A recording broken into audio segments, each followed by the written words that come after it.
সামনে যে বিএনপির কমিটি হবে হুজরিপাড়া ইউনিয়নের, অনেকেই স্বপ্ন দেখছেন আমি সভাপতি হব, অনেকেই স্বপ্ন দেখছেন আমি সেক্রেটারি হব। হয়ে কি করব? পুকুর খনন করব। হয়ে কি করব? চাঁদা তুলে খাবো। হয়ে কি করব? দ্বীপে দখলদারি করব।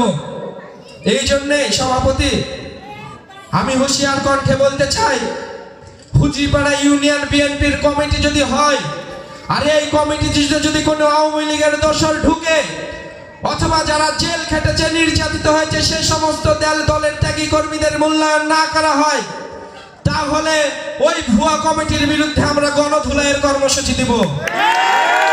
রাস্তাঘাটে গণধুলাই হবে।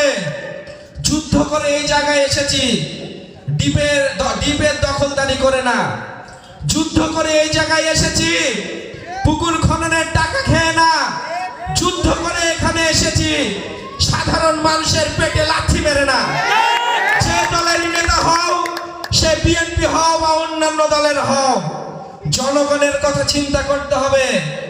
জনগণের চোখে যেন জল না আসে সেই দিকে বিবেচনা করতে হবে।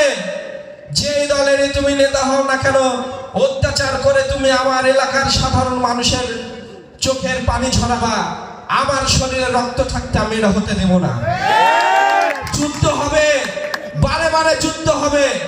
যদি আমাদের বিরুদ্ধে ষড়যন্ত্র করা হয়, যদি দলের ত্যাগী নেতা কর্মীদেরকে মূল্যায়ন না করা হয়, যদি আওয়ামী লীগের দোসরদের দলের কমিটিতে নেওয়া হয়, তাহলে সেই কমিটির বিরুদ্ধে, সেই দোসরদের বিরুদ্ধে যুদ্ধ হবে।